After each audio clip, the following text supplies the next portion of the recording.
Monarchy. Monarchy is a system where the ruling power is in the hands of a king or a queen, and it usually passes within the same family from one generation to the next. There are two types of monarchy.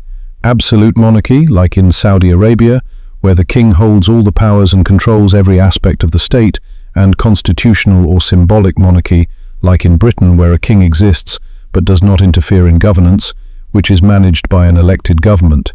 The main flaw of monarchy is that it may bring unqualified individuals to power simply because they belong to the royal family, without considering their competence or the will of the people. Democracy. Democracy is a political system in which the people participate in governance through free elections where they choose their representatives. Decisions are made based on the will of the majority. This system guarantees freedom of expression, the right to opposition, and the separation of the three powers, legislative, executive, and judicial, which prevents the concentration of power. It is considered one of the systems that most respect human rights and is successfully implemented in countries like Sweden, Norway, and New Zealand, where transparency and political accountability are highly valued. Despite its advantages, democracy can sometimes suffer from political instability due to frequent changes in governments and slow implementation of plans. Additionally, voters' choices may be influenced by media or special interests. Socialism. Socialism is an economic and political system in which the state manages resources and production to achieve equality and reduce the gap between the rich and the poor. It aims to provide essential services such as education, healthcare, and housing to all citizens without discrimination. Socialism is based on collective or government ownership, where profits are used to serve society instead of being accumulated by a small elite. It has been implemented in various forms in countries like Cuba, China, and the former Soviet Union, with significant government intervention in the economy. Among its drawbacks are the weakening of individual motivation to work and innovate due to the similarity of incomes, as well as excessive administrative complexity that can slow down progress. Autocracy. Autocracy is a system where power is concentrated in the hands of a single person, such as a king or a leader, who makes decisions without oversight or public participation. Elections are either cancelled or reduced to mere formalities, opposition is suppressed, and independent institutions are absent. In autocracy, governance serves the interests of the ruler without accountability, opening the door to tyranny. Examples include Stalin's rule in the Soviet Union and some military regimes. Among its main drawbacks are the suppression of freedoms, the absence of public participation, and rulers staying in power even when they fail, due to the lack of peaceful means for change. Federal system. The federal system divides power between a central government and local governments, such as states or regions, with each having its own specific authorities. This system is often used in large and diverse countries to make administration easier and to provide flexibility in governance. For example, in the United States, each state has its own laws and judicial system, while also adhering to the general federal laws. However, the federal system has its disadvantages, including differences in laws and services between regions and the potential for conflicts between central and local authorities. Oligarchy. Rule by the few. In an oligarchic system, a small group of individuals, whether they are the wealthy, the influential, or the military, hold power, while the general population is excluded from meaningful decision-making. Elections may still take place, but they are often just symbolic. Government institutions are typically used to serve the interests of this elite. Some argue that countries like the United States are heavily influenced by powerful corporations, making them resemble this model more than a true democracy.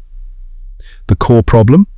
The ruling elite may govern solely for their own benefit, increasing poverty, widening the gap between social classes, and monopolizing opportunities. The Republic. A republic is a political system in which the president and representatives of the people are elected for fixed terms. Governance in a republic is based on a constitution that defines the powers of each authority and separates the executive, legislative, and judicial branches. Citizens participate in decision-making through elections and, at times, referendums. The system assumes transparency and accountability to ensure fair governance. There are presidential republics like Brazil, where the president holds broad executive powers, and parliamentary republics like Germany and India, where the president is a ceremonial figure and the prime minister runs the government. Among the advantages of a republican system are the peaceful transfer of power and the ability to hold leaders accountable. However, in countries with weak institutions, governance may become superficial and corruption can spread, especially when there is no effective oversight or sufficient public awareness. Communism. Communism aims to eliminate social and economic differences by placing all resources, land, factories and money, under state control. In such a system there are no rich or poor, as the state owns everything equally. It is applied in countries like North Korea and Cuba, and it was the foundation of the Soviet Union.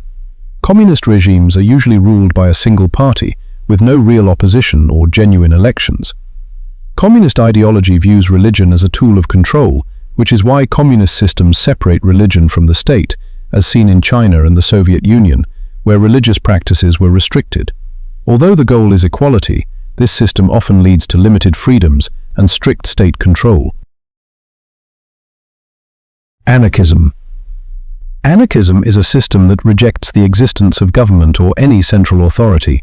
It relies on people organizing their lives through voluntary cooperation and individual responsibility, without police or formal laws.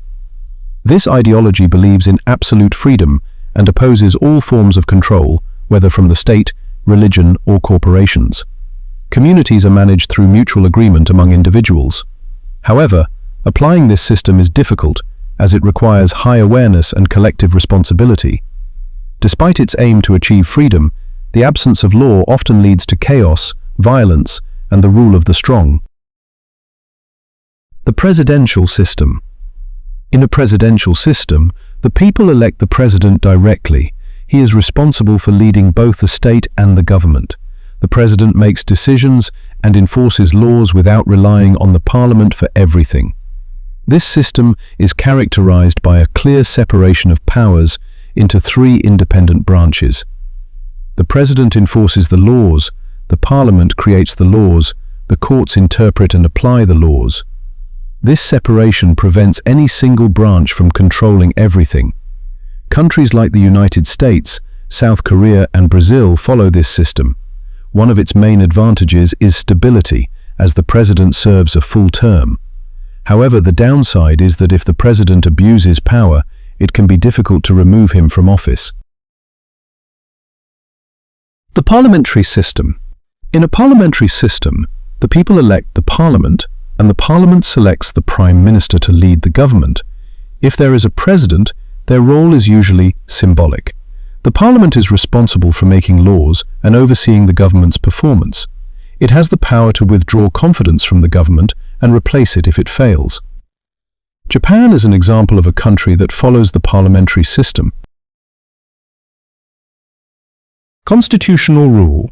Constitutional rule limits the power of the ruler and the government through a clear constitution that guarantees rights and freedoms while organizing the relationship between the three branches of power.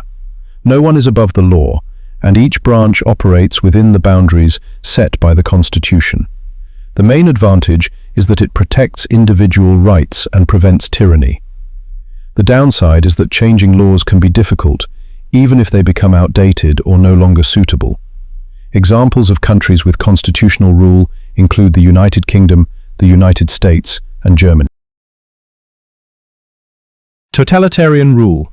Totalitarian rule is a system in which the state or ruling party exercises complete control over all aspects of life.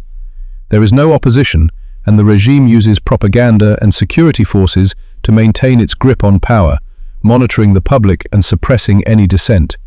The leader is often portrayed as an untouchable symbol who cannot be criticized. North Korea is a clear example of this system, as were Nazi Germany under Hitler and the Soviet Union under Stalin.